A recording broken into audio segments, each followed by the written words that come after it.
কাটিগড়া বিধানসভা এলাকায় ফের চুরির হানা। এবারে মধ্য গোবিন্দপুর কালীবাড়িতে চুরিকাণ্ড সংগঠিত হয়েছে।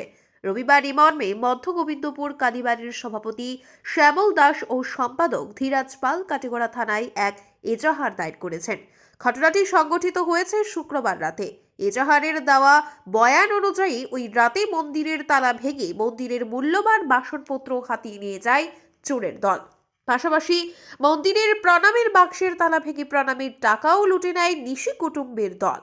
অতি শীঘ্রই চোরদের শনাক্ত করে চুরি হওয়া সামগ্রী উদ্ধার ও প্রণামের টাকা উদ্ধারের কাতর অনুরোধ জানান মন্দির পরিচালন কমিটির কর্তা সহ স্থানীয় মানুষরা।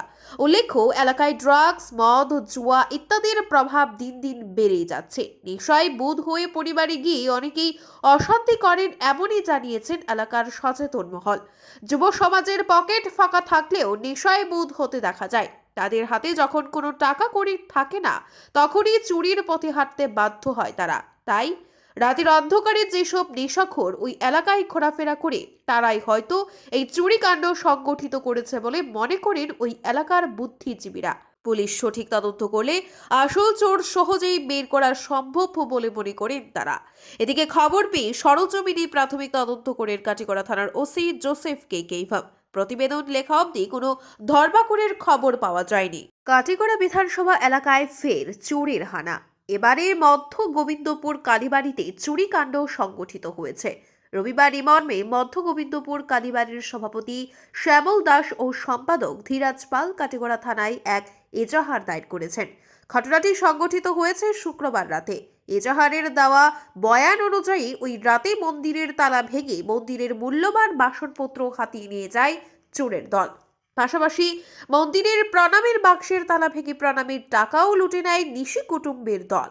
অতি শীঘ্রই চোরদের শনাক্ত করে চুরি হওয়া সামগ্রী উদ্ধার ও প্রণামের টাকা উদ্ধারের কাতর অনুরোধ জানান মন্দির পরিচালন কমিটির কর্তা সহ স্থানীয় মানুষরা।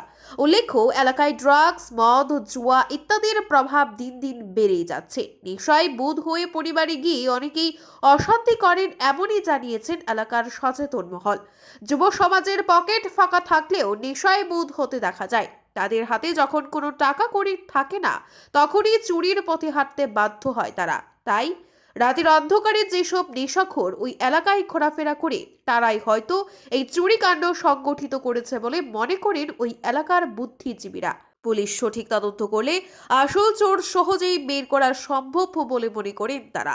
এদিকে খবর পেয়ে সরেজমিনে প্রাথমিক তদন্ত করে কাটিগড়া থানার ওসি জোসেফ কেইভাব প্রতিবেদন লেখা অবধি কোনো ধরপাকড়ের খবর পাওয়া যায়নি। ব্যুরো রিপোর্ট, আজকের বরাক। আপনারা দেখছেন আজকের Barak, a house of Adrija digital media.